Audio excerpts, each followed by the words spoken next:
wabarakatuh, sedulur semua. Untuk malam hari ini kita ada di Sarungan ya Pak, sharing ilmu sesarengan yang episode ke-10. Untuk malam hari ini biasanya dengan Mas Aka, sekarang baru dengan saya Ardia. Biasa di Pucalop di balik layar gitu ya. Untuk malam hari ini kita akan bahas tentang dinamika iklim di Kabupaten Bantul yang saat ini terjadi seluruh semuanya. Dan di perubahan iklim atau cuaca yang nggak menentu saat ini ya kan, kayak suasana hati yang nggak menentu, kita perlu tahu nih apa yang terjadi pada saat ini. Dan untuk malam hari ini kita sedang berada di Pucalop ini dengan Pak Sigit dari BMKG, tepatnya di stasiun klimatologi ya Pak? Stasiun klimatologi Daerah Istimewa Yogyakarta. Untuk kantornya ada di Jalan Kabupaten Sleman. Sleman ya Pak? Iya, ya, jauh banget ya Pak dari Sleman ya Pak. Nah, dari jauh-jauh dari Sleman ke Bantul seluruh semuanya. Dan mungkin bisa dijelaskan Pak Sigit, karena di DIY sendiri itu ada berapa stasiun sih Pak? Ya. Baik Mbak Ardia, ya makasih. Saya sapa dulu untuk sedulur Sarungan ya. Boleh Pak, kita sapa dulu sambil tap-tap layar ya. Jangan lupa di tap-tap layar. Nanti kalau ada pertanyaan, sedulur semua bisa ketik-ketik di layarnya, bisa sambil tap-tap. Jangan lupa. Oke, selamat malam sedulur Sarungan Kabupaten Bantul. Jadi senang sekali malam hari ini saya bisa hadir di Pucalop DIY. Pucalop BPBD DIY ya tepatnya. BPBD Bantul Bapak. BPBD Bantul ya, maaf ya Bantul. Oke, untuk memberikan ya sedikit sharing tentang iklim di Bantul. Sedulur semuanya diketahui bersama bahwa BMKG di Yogyakarta itu ada 3 ya Mbak Ardia. Ada 3. Yang pertama ini Stasiun Geofisika Sleman, namanya Sleman Mbak. Tapi Sleman. Iya, tapi walaupun Stasiun Geofisika Sleman itu untuk cakupan pelayanannya itu seluruh Yogyakarta. Iya. Nah, itu ada di Jalan Wates di Kecamatan Gamping, di Kabupaten Gamping. Iya. Jadi kalau stasiun geofisika ini tugasnya ini monitoring gempa bumi dan tsunami yang ada di pesisir selatan Yogyakarta. Nah, itu yang pertama. Kemudian BMKG DIY yang kedua itu Stasiun Klimatologi DIY namanya, yaitu juga di kantor saya. Ya. Itu di Sleman. Sleman juga ya, Sleman. Ya. Jadi kantor kami ini khusus konsen di iklim, pengamatan dan pemberian informasi terkait dengan iklim di seluruh Yogyakarta. Kemudian yang ketiga Stasiun Meteorologi Yogyakarta. Jadi namanya beda-beda Mbak ini. Stasiun Meteorologi Yogyakarta. Ini ada di Bandara Iya di Kulon Progo. Ya, kalau Stasiun Yogyakarta, Stasiun Meteorologi Yogyakarta itu tugasnya untuk pengamatan dan informasi terkait dengan cuaca, baik cuaca untuk publik yaitu masyarakat sehari-hari maupun cuaca khusus untuk mendukung penerbangan. Oh iya, berarti tugasnya double ya Pak? Iya, double. Bahkan kalau sekarang yang Stasiun Meteorologi di Jia itu juga ada informasi maritim untuk ini. Kelautan ya Pak? Kelautan untuk nelayan itu sudah mulai dikerjakan oleh teman-teman di sana. Ya. Berarti ada 3 ya Pak? Singkatan aja berarti Stageof, Staklim, sama Stamet. Oh iya. Kalau yang Staklim tuh yang di kantornya di atasnya ada kayak apa Pak itu? Itu radar Mbak. Oh itu radar Pak? Ya. Kayak bola besar. Iya itu kalau yang belum tahu malah dikira kubah masjid itu ya. Karena bentuknya kan seperti kubah. Yeah. Tapi sebenarnya itu radar kami, radar yang bisa menjangkau tidak hanya Yogyakarta. Jadi radar ini untuk memantau hujan lebat yang menjadi dasar untuk pembuatan peringatan dini cuaca ekstrim. Ini bisa memantau hujan selain di Yogyakarta juga di Jateng, tapi yang dekat-dekat sekitar Yogyakarta. Oh, di sekitar Jakarta. Misalkan Solo, kemudian Purworejo, Magelang dan sekitarnya itu masih terjangkau dengan baik oleh radar kami di sana. Gitu ya Pak. Nah untuk saat ini Bapak, mungkin kita masih banyak yang belum tahu ya Pak bedanya cuaca dan iklim Pak. Kadang kan sering masih persepsinya masih sama ya Pak. Ya cuaca, ya iklim gitu ya Pak ya. Mungkin sedulur-sedulur semua itu belum pada tahu Pak. Mungkin bisa dijelaskan dulu. Oke, sedulur-sedulur semuanya, untuk memahami perbedaan iklim dan cuaca, sebenarnya kata kunci cuma satu, Apa Pak? yaitu waktu. Waktu. Jadi kalau cuaca ini kan sebenarnya adalah ilmu yang mempelajari meteorologi ya, ilmu yang mempelajari tentang cuaca. Sementara cuaca ini adalah kondisi atmosfer yang ada di atas permukaan bumi. Ya, itu dalam waktu yang singkat, dalam area yang sempit, itu cuaca. Jadi kalau iklim ini kondisinya ini sama seperti di cuaca, tetapi untuk waktunya itu lebih lama lagi. Lebih lama. Jadi kalau iklim ini karena waktunya lama, bisa disebut juga rata-rata dari cuaca, begitu. Iya Pak. Jadi kalau cuaca ini biasanya bermain di jam, kemudian hari sampai mingguan, itu cuaca. Cuaca. Tetapi kalau untuk iklim ini dari dasarian atau 10 harian, itu bulanan sampai tahunan, jadi waktunya lebih panjang. Tetapi area yang dikaji itu sama, baik cuaca maupun iklim. Jadi unsur cuaca dan iklim itu sama Mbak, seperti contohnya suhu udara, kelembapan udara, kemudian penguapan, ada sinar matahari, kemudian ada hujan itu sendiri, awan, dan itu sama Kak, semua kelembapan udara dan lain-lain sama. Tapi yang membedakan tadi adalah waktu tadi. Jadi semua itu ternyata waktu yang membedakan, ya kan Pak? Ya, dan semua waktu yang akan menjawab ternyata. Mungkin seperti itu Pak. Oh ya, berarti kalau iklim tuh berarti berhubungan sama ini ya Pak? Sama musim ya Pak? Betul. Ya, kayak musim yang selalu berganti ya Pak? Di Indonesia tuh ada 2 musim. Musim kemarau dan musim penghujan. Tapi kalau musim bisa berganti, kalau hati saya mungkin nggak pernah berganti. Sedikit interupsi ya Pak. Oke. Ya, untuk saat ini berarti kalau di Indonesia sendiri, khususnya di wilayah Bantul, itu masuk musim apa ya? Kalau sekarang Bantul itu sudah memasuki musim kemarau Mbak untuk tahun ini. Bahkan tidak hanya Bantul ya, seluruh DIY untuk sekarang di awal bulan Juli ini sudah memasuki musim kemarau. Jadi kalau data yang kami catat ini sebagian besar DIY itu sudah memasuki musim kemarau tahun ini sejak bulan Juni dasaran pertama. Dasaran pertama itu dari tanggal 1 sampai tanggal 10. Dasaran kedua dari tanggal 11 sampai 20. Dasaran ketiga itu dari tanggal 21 sampai akhir bulan.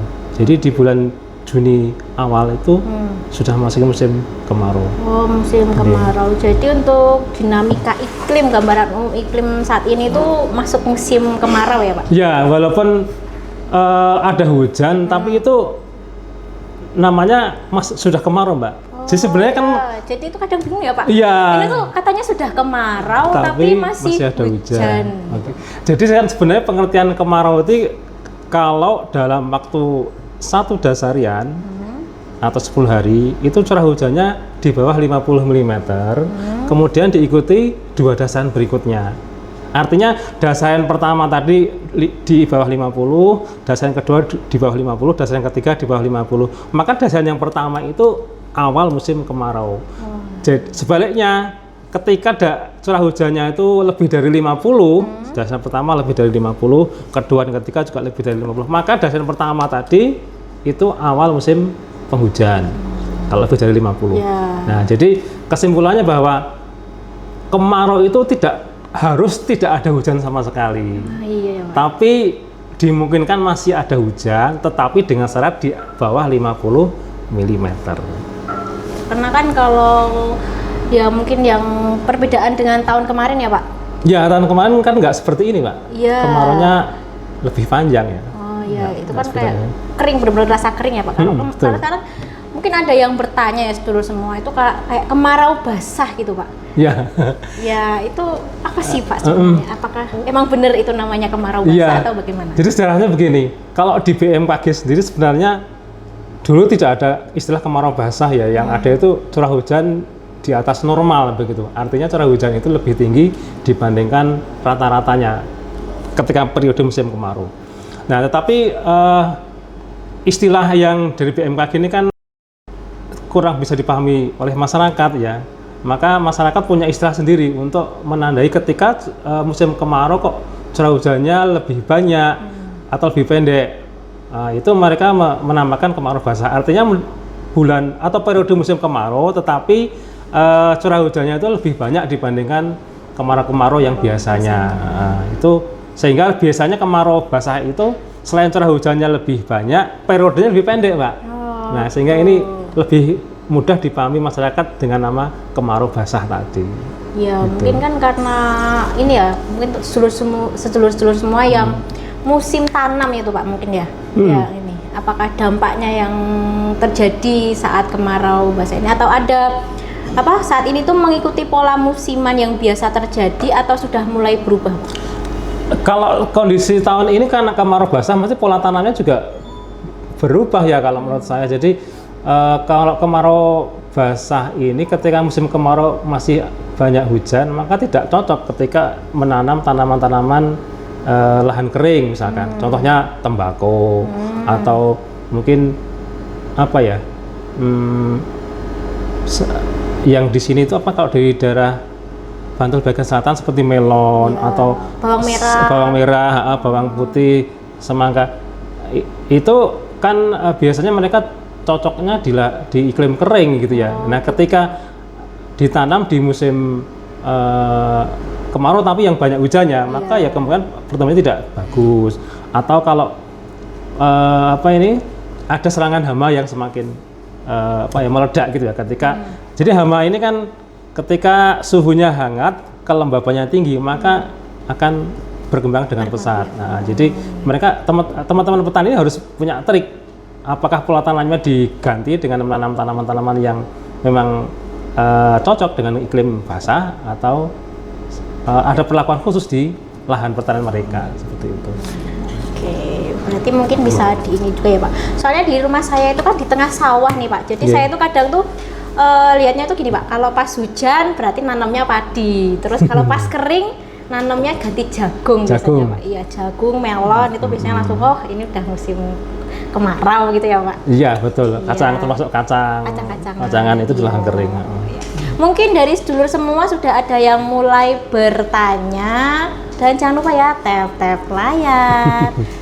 Oh sudah Pak, sudah ada satu pertanyaan mungkin bisa dijawab nih Pak. Untuk perakiraan musim kemarau tahun ini prediksi di bulan apa Pak? Oke, kalau bicara perakiraan musim kemarau, saya harus menjelaskan ada metode analog. Karena begini, perakiraan musim ini apanya? Berakhirnya ya? Atau awalnya? Mulai tahun ini Pak, prediksi. Oh, mulai tahun ini? Iya, diprediksi di bulan apa? Sebenarnya kalau diprediksi kita sudah mengupdate ya informasi awal musim kemarau. Itu sekarang kami merilis untuk awal musim kemarau di Bantul.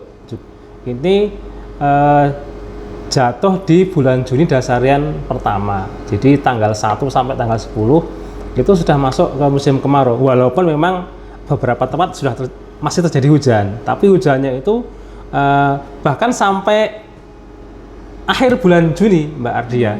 Itu kami sudah mencatat di bawah 50. Artinya di Juni dasarian pertama di bawah 50, di Juni dasarian kedua di bawah 50, dan yang terakhir juga di bawah 50. Itu sudah kami catat. Jadi dapat kami katakan bahwa untuk kemarau di Yogyakarta termasuk di Bantul itu sudah dimulai sejak Juni dasar pertama kemarin. Sampai sekarang sudah masih berlangsung. Masih berlangsung ya. Kira-kira itu sampai bulan apa?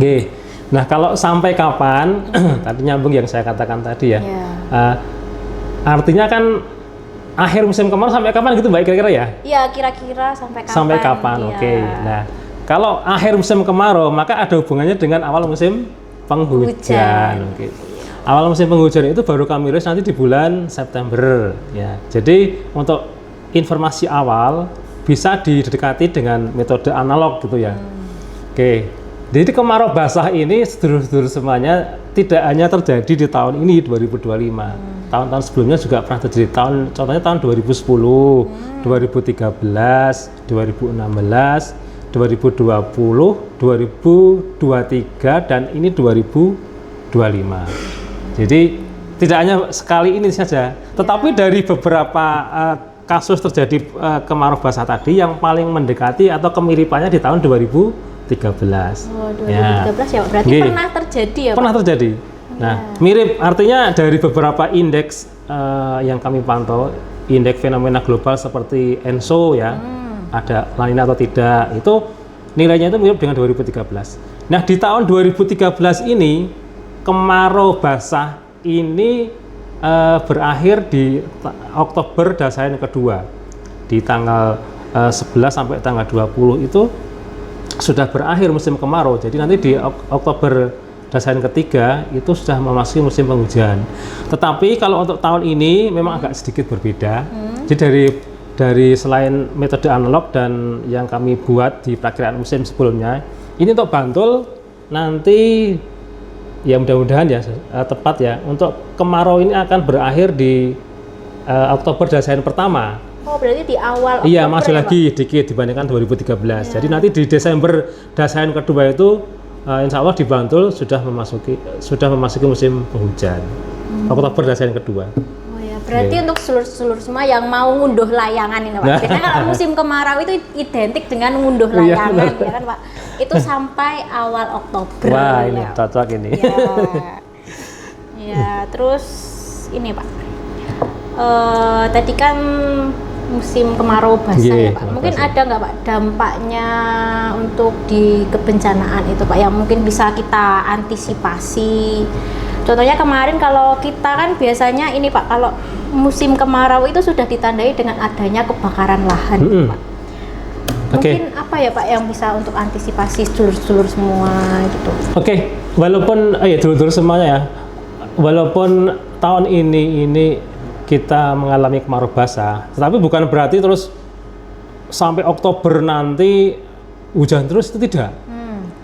Contohnya kasus 2013 ini bulan-bulan terkering atau puncak kemarau itu terjadi di bulan Agustus. Ya Pak? Ya nanti berarti mungkin bulan-bulan Agustus nanti kering-keringnya selama periode musim kemarau basah ini. Berarti benar-benar itu kalau kering itu benar-benar nggak ada hujan. Iya, nggak ada hujan. Jadi bisa jadi nanti di bulan Agustus itu satu bulan itu tidak ada hujan. Nah, jadi kita mengalami kemarau basah itu dari bulan Juni sampai dengan Juli mungkin masih ada sedikit-sedikit ya. Tapi yang paling kering nanti di bulan Agustus. Nah, artinya apa? Tetap kita waspadai terjadinya potensi kekeringan walaupun di puncak periode kemarau tahun ini, Pak. Nah, kalau dari data hari tanpa hujan yang kami rilis sampai bulan Juni, ini sampai dengan Dasayan ketiga bulan Juni, ini di wilayah Bantul ini ada daerah-daerah yang mengalami hari tanpa hujan berturut-turut itu sampai 20 hari. Oh, 20 hari. Iya, paling lama 20 hari. Itu kategorinya moderat ya kalau di kami. Tapi ini kan kekeringan meteorologis, Mbak, bukan hidrologis. Jadi kalau nanti kita bicara dari sampai dengan akhir Juni saja ada hari tanpa hujan sampai 20 hari. Artinya nanti ketika sampai di bulan Agustus, pertengahan Agustus itu bisa mencapai lebih dari 1 bulan. Nah, sehingga yang perlu diwaspadai ya ini kekeringan di puncak kemarau sampai bulan Agustus. Tapi ini kekeringan meteorologis saya katakan ya, bukan hidrologis. Ya, kan belum tentu ketika terjadi kekeringan meteorologis terus juga diikuti kekeringan hidrologis, belum tentu. Hidrologis itu yang dari ini loh, sumber-sumber air tanah seperti sumur, waduk itu. Jadi kalau dari air hujan sudah stop, tidak ada hujan 1 bulan. Tetapi ketersediaan air tanah kan belum tentu habis, mungkin masih ada. Mungkin dari pengairan, dari air tanah masih ada itu. Jadi, tapi tetap diwaspadai karena gini, mungkin air tanah masih cukup, tetapi ketika suhunya agak tinggi karena bulan Agustus, anginnya kencang, ya kan, kemudian kelembaban udaranya rendah, maka 1 bulan yang tidak ada hujan itu tetap memungkinkan terjadinya kebakaran lahan. Seperti itu.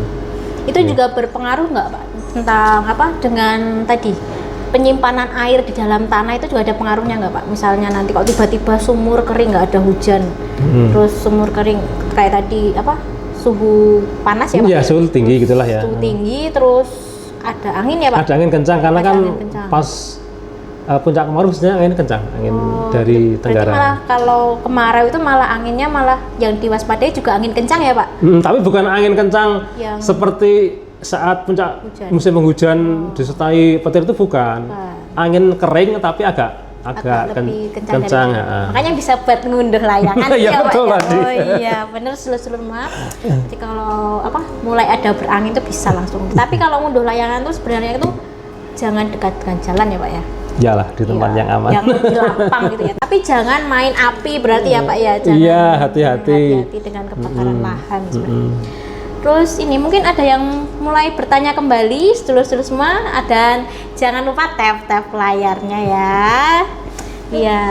Terus kemudian ini Pak, apakah perubahan suhu, curah hujan atau angin yang dialami saat ini tuh ada kaitannya dengan dinamika laut atau apa ya?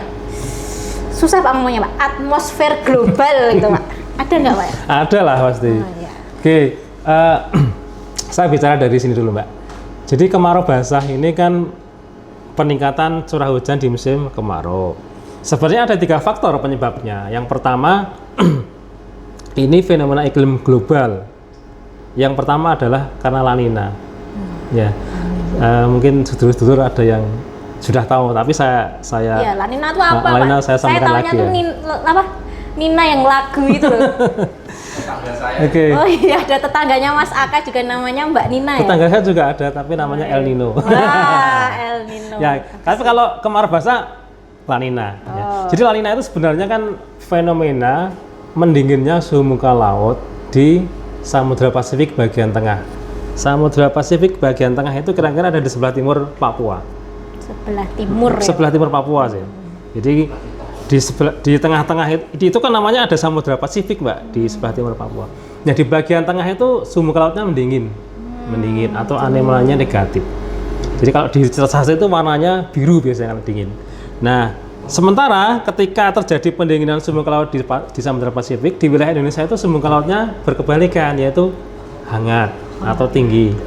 Nah ketika terjadi kondisi ini, suhu muka laut yang hangat di wilayah Indonesia itu akan mensuplai uap air yang cukup banyak untuk pembentukan awan-awan hujan.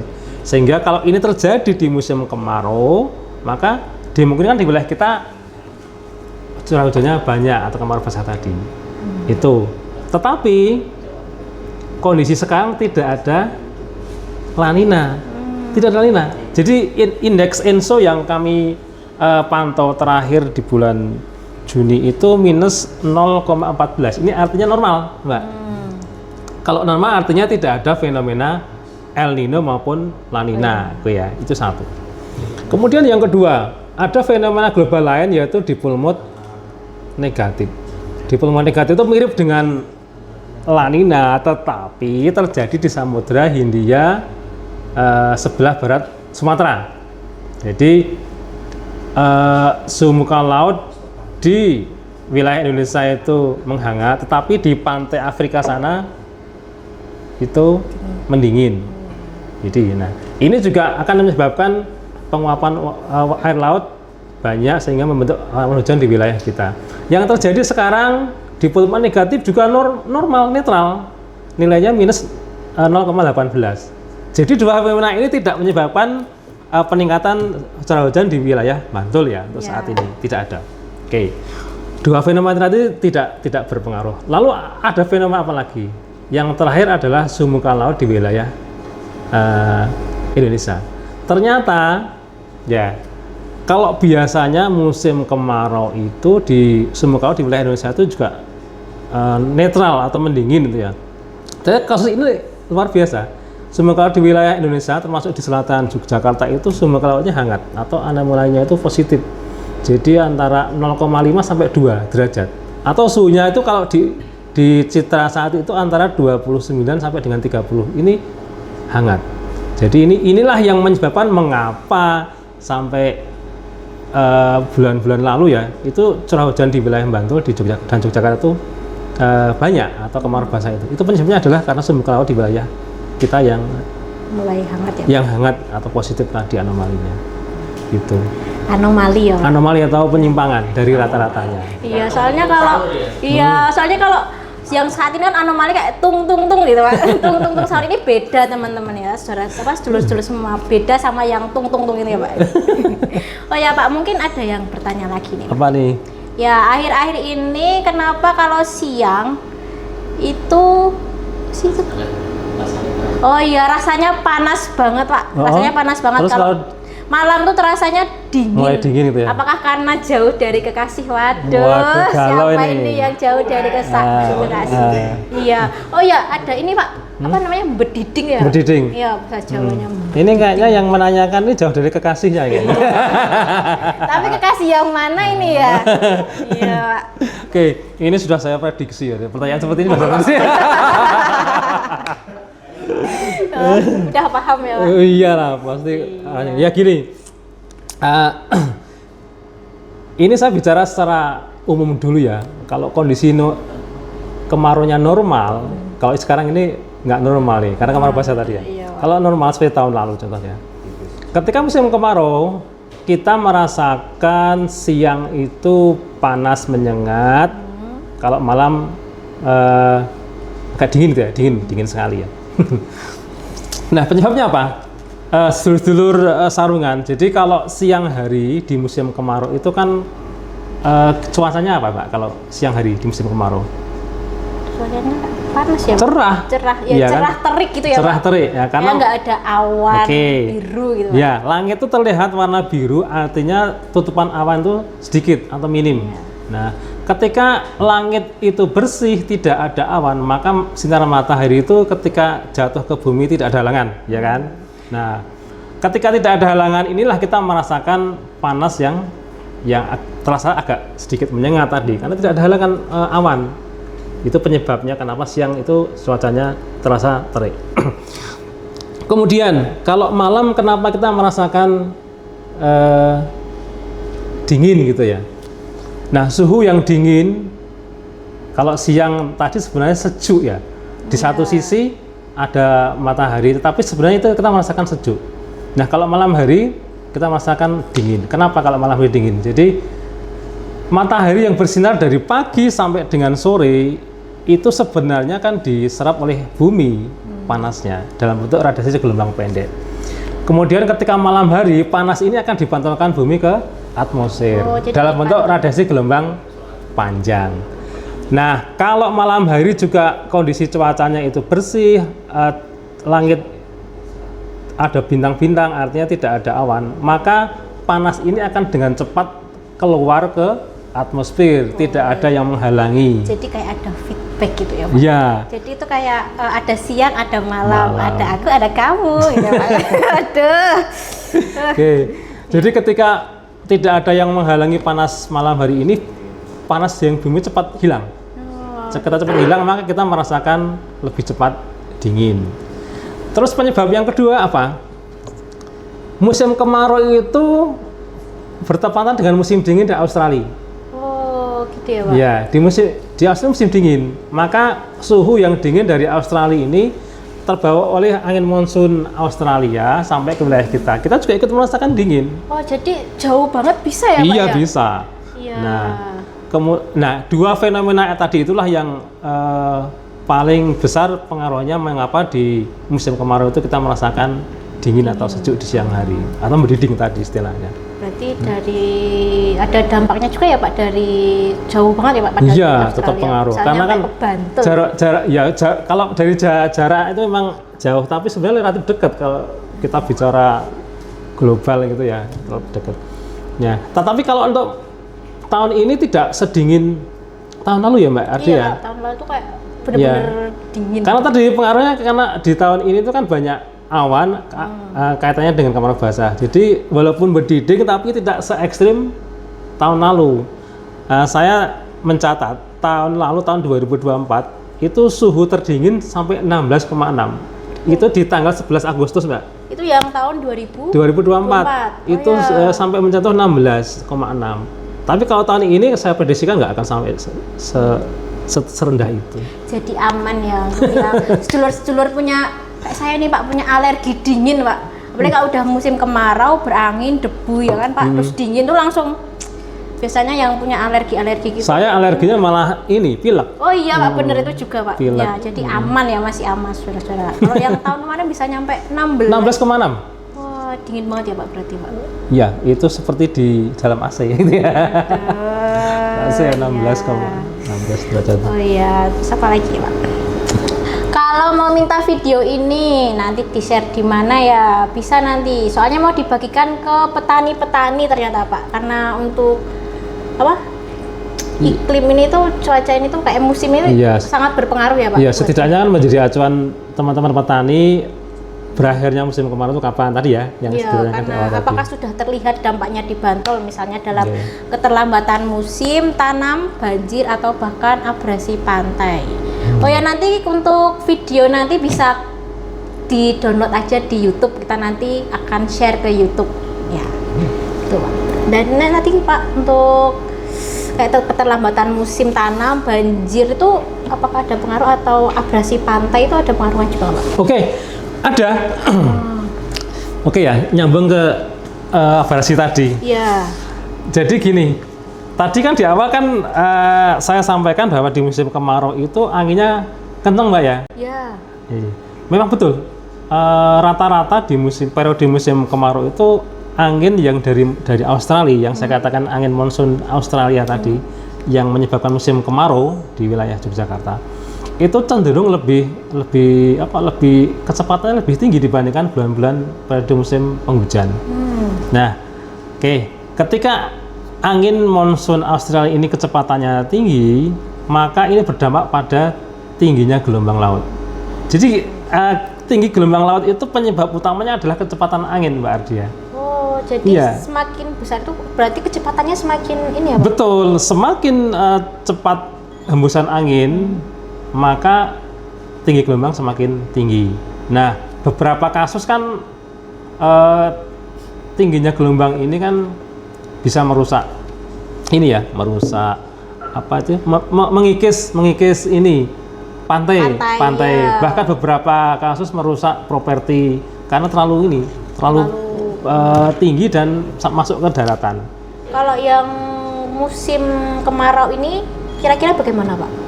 Apakah bisa diprediksi atau? Kalau tahun ini itu nanti puncaknya tetap di bulan Agustus ya.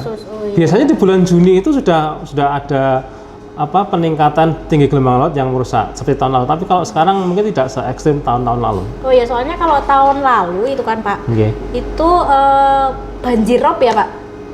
Itu ini juga ada pengaruhnya. Kalau rob itu sebenarnya kan istilah di pesisir utara ya, Jateng ya. Nah, jadi rob itu kan masuknya air laut ke daratan karena pasang. Karena pasang, jadi istilahnya rob itu sebenarnya dari sana, dari Semarang contohnya. Tapi kalau Jogja itu sebenarnya istilah yang tepat bukan rob, gelombang tinggi. Oh, gelombang tinggi. Gelombang tinggi itu karena penyebabnya bukan pasang dari gravitasi bulan bukan, tapi karena memang dari monsun Australia tadi. Jadi semakin cepat ya Pak. Ininya terus gelombangnya semakin. Jadi biasanya kalau di Yogyakarta istilahnya gelombang tinggi lah ya. Gelombang pasang boleh lah. Bukan rob tapi. Bukan rob ya Pak, berarti. Jadi sedulur-sedulur itu namanya gelombang pasang. Soalnya kalau pas gelombang pasang itu kan biasanya sampai di pantai selatan Bantul itu kan banyak warung-warung ya Pak. Biasanya kan airnya nyampe ke sampai ada 100 meter masuk ke daratan. Ke daratan ya Pak ya. Jadi wisatawan juga harus hati-hati Mbak. Iya, nggak cuma wisatawan mungkin ya Pak, nelayan-nelayan yang melaut ya. Iya. Biasanya tinggi gelombang di atas 2,5 sampai 4 itu kategori sedang. Nah, itu nelayan sih kalau dari pengalaman masih aman ya. Tapi kalau di atas 4 itu kategori tinggi, itu biasanya nelayan sudah tidak berani melaut. Dia menempatkan perahunya di pantai, menunggu gelombang itu bisa reda lagi. Ya berarti untuk sedulur-sedulur semua yang mau berwisata di pantai ya Pak. Iya, Kalau betul. sudah mulai gelombang tinggi itu harus hati-hati benar ya Pak. Ya? Hati-hati. Iya, apalagi kalau di selatan Bantul itu kan ada apa namanya? Rip current. Rip current ya Pak ya. Memang Iya. tipikal pantainya kan curam ya. Iya. Curam, jadi arus yang datang itu nanti akan balik lagi ke sini. Nah, ini akan menarik wisatawan, arusnya kuat. Iya, Rip current. gitu. Oh iya, ada lagi Pak pertanyaan. Bagaimana BMKG berkoordinasi dengan pemerintah daerah dalam upaya mitigasi dan adaptasi terhadap dampak perubahan iklim? Ya, untuk koordinasi BMKG. Oke. Oke, kalau kami sih biasanya koordinasi dengan yang paling dekat memang dengan BMK, dengan BPBD ya, BPBD yang udah lama terjalin. Jadi biasanya BPBD itu kan punya program ya sosialisasi ke masyarakat terkait dengan apa cuaca ekstrim dan penanggulangan seperti apa. Nah, disitulah kami nanti akan menyampaikan bagaimana cara beradaptasi dengan perubahan iklim. Itu kemudian juga Pemda baik tingkat provinsi maupun kabupaten itu juga kami instan mensosialisasikan bahwa saat ini itu perubahan iklim bukan sekedar isu lagi Mbak Ardia, tapi memang sudah terjadi perubahan iklim tadi. Contohnya ya yang nyata kita alami ya ini kemarau basah tadi, perubahan musim itu tidak seteratur dulu, ya kan? Kalau sekarang kadang musim kemaraunya lebih lama atau musim kemarau lebih pendek, terus kekeringan semakin sering. Nah, itu dampak-dampak dari perubahan iklim yang sudah kita rasakan sekarang. Jadi kami selain dengan Pemda, dengan Dinas Pertanian ya katanya dengan dampak ke petani juga iya. Itu kami juga mensosialisasikan atau menginfokan lewat media sosial. Oh, medsos ya Pak. Medsos. Nggih, Oh, sekarang iya, ini. sarungan kita Ini memang tepat ini momennya. Iya, karena kita saring Pak, sebenarnya kita Saring. saring ilmu sesarengan Pak. Nggih. Iya, kita menyaring isu-isu yang ada di masyarakat saat ini. Ya, perubahan iklim. Kalau bicara perubahan iklim, ada proyeksi iklim. Ya, mungkin kalau sedulur-sedulur itu taunya perubahan iklim ya. Nah, dari perubahan iklim sebenarnya kan berubahnya unsur iklim dibandingkan periode 30 tahun yang lalu. Jadi unsur iklim yang saya katakan tadi ada hujan itu berubah, suhu sudah berubah. Dua parameter itu yang paling mudah kita rasakan adalah suhu udara dan curah hujan. Jadi suhu udara itu cenderung naik atau tinggi. Terus dampaknya itu curah hujan juga berubah. Nah, kalau kita udah tahu perubahan iklim, maka kita membuat proyeksi iklim. Proyeksi iklim itu adalah menduga iklim di masa mendatang, Pak. 10 tahun yang akan datang, bahkan bisa 50 tahun yang akan datang. Itu udah kita duga bagaimana iklim ke depan itu ya. Berarti iklim itu bisa diduga ya Pak? Iya, tapi dengan skenario. Skenarionya itu skenario itu loh, apa gas-gas rumah kaca itu penambahan di atmosfer berapa itu. Kita harus menggunakan skenario. Berarti ini udah ada efeknya rumah kaca itu ya Pak? Ada. Jadi perubahan iklim itu kan karena pemanasan global. Iya. Nah, itu sudah meningkatkan suhu sampai 1,5 kalau sekarang global. Kalau dulu kan 1 derajat, sekarang udah 1,5. Nah, perubahan iklim sudah terjadi, maka kita harus menduga. Kalau sekarang ada perubahan iklim sudah terjadi, kebencanaannya juga banyak seperti ini, bagaimana 10 tahun ke depan, kira-kira gitu kan. Oh, ternyata 10 tahun ke depan kekeringan semakin parah daripada sekarang. Maka bagaimana masyarakat menyikapi dengan proyeksi iklim yang cenderung lebih kering gitu. Contohnya seperti itulah. Berarti untuk 10 tahun aja bisa bisa diduga, tapi aku nggak bisa menduga itu Pak. Menduga hati seseorang bisa nggak? Susah Pak sebenarnya. Iya Pak. Oh iya, kemudian ini Pak, ada lagi apa yang kira-kira perlu disiapkan ini Pak dalam menghadapi kemarau basah? Dan itu kan tadi ada di media sosial ya Pak, info-info BMKG yang bisa diakses itu melalui apa saja? Oke, kalau mengantisipasi kemarau basah, biasanya kemarau basah ini kan ya dari kesehatan dulu Mbak Ardia. Kemarau basah, panas tapi ada hujan, maka dengan kondisi iklim yang seperti ini, yang paling rawan mengganggu kesehatan kita adalah batuk pilek dan batuk pilek. Iya. Batuk pilek. Nah itu tentu sedulur-sedulurnya harus siap ya, meningkatkan imun kita, itu jaga kesehatan biar tidak mudah sakit. Kemudian tadi ada bediding gitu kan ya, Iya, bediding, Pak. Walaupun kemarin tetap kita merasakan bediding, walaupun tidak se-ekstrim tahun lalu.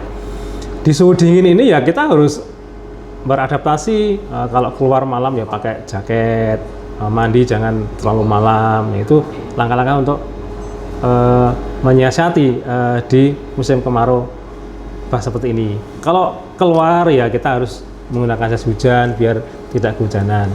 Kemudian tadi teman-teman yang di pertanian itu juga harus menyesuaikan pola tanamnya gitu ya, biar tetap bisa panen di tengah iklim yang cenderung basah di tahun ini. Kira-kira seperti itu ya. Terus lagi ya Pak tadi, kalau di musim kemarau itu pokoknya tetap jangan bakar sampah gitu ya? Iya benar. Iya, jangan bakar sampah karena nanti di bulan Juli ya, Juli, Agustus, September, 3 bulan ke depan Mbak. Iya. Ada 3 bulan yang ini cenderung kering di periode ini. Jadi kalau di 3 bulan ini curah hujan sudah berkurang drastis, maka kita jangan membuang puntung rokok sembarangan, ya kan? Jangan membakar sampah yang tidak kita kontrol karena itu bisa menimbulkan kebakaran lahan. Iya, apalagi kalau anginnya kencang. Anginnya ya, kencang, asapnya dari pembakaran banyak, itu membuat penyakit ispa juga bisa. Itu dampaknya kemana-mana. Itu ya ternyata jangan bakar sampah sembarangan. Apalagi ditinggal ya Pak. Kayak ditinggal kasih panas. Ya, terus kemudian mengenai perubahan iklim, apakah wilayah Indonesia bisa turun salju Pak? Wah, ada yang menanyakan salju ini Pak, hujan salju kayak di luar negeri itu kayak romantis gitu loh Pak, salju-salju. Apakah bisa gitu loh Pak di Indonesia, apalagi di Bantul Pak? Di Bantul. Pak. Ya? Sempat viral itu ada animasi Indonesia hujan salju. Oh iya Pak, yang di itu ada kan ada pernah lihat video di Tugu hujan salju itu Pak. Ini romantis dong. Ya sampai anak saya menanyakan itu juga hujan salju.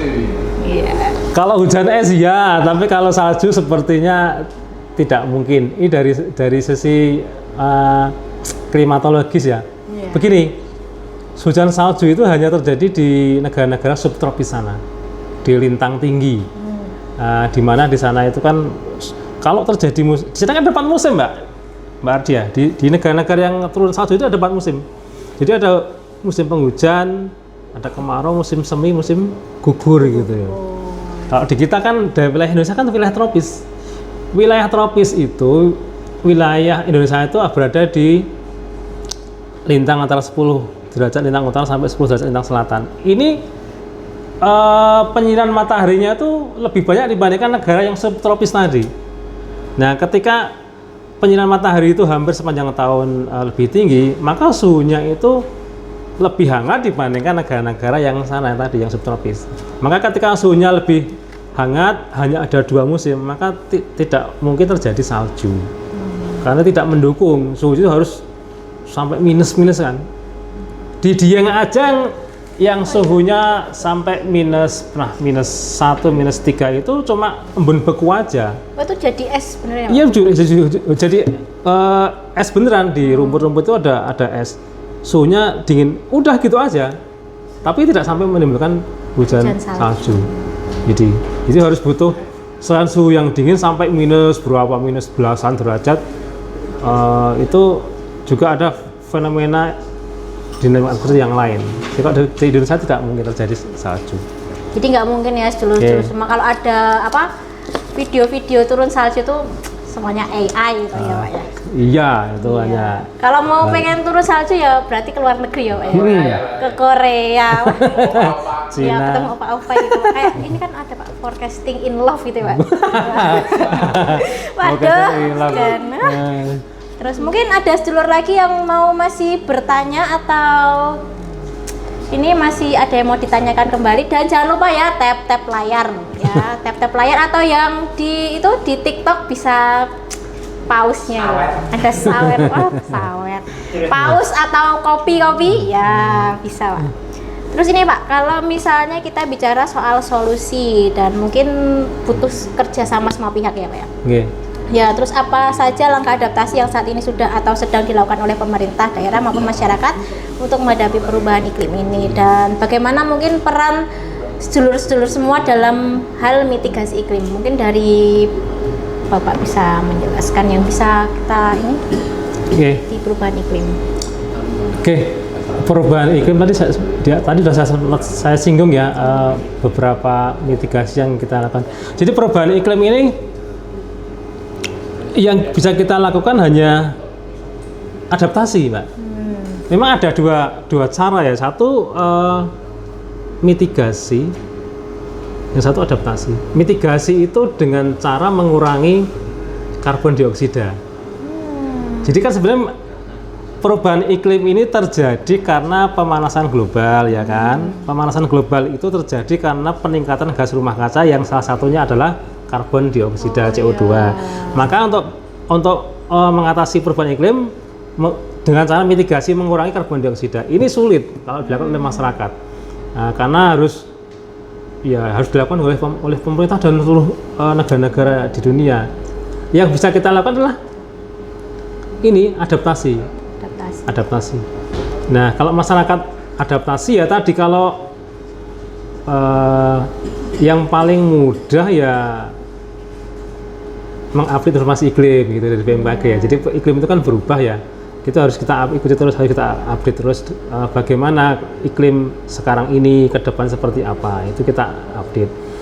Kemudian teman-teman dari petani ya, saya ingat teman-teman petani ini kan dulu ada istilah namanya Pranoto Mongso, Mbak. Apa Pak? Pranoto Mongso. Pranoto Mongso. Iya. Pranoto Mongso itu kan panduan untuk menanam tapi menggunakan tanda-tanda alam. Itu udah dibuat tahun 856.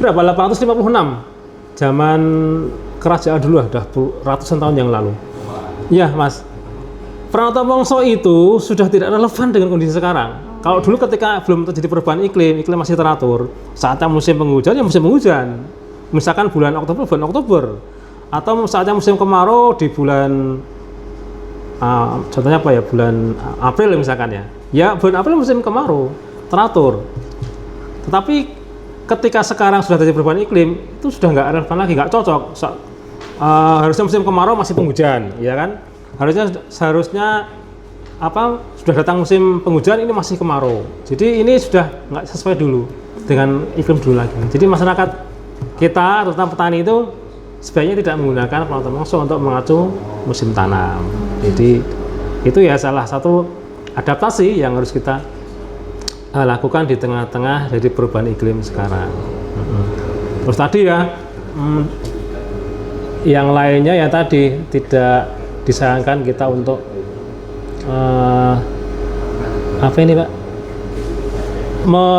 melakukan kegiatan-kegiatan yang tidak sesuai dengan iklim saat ini.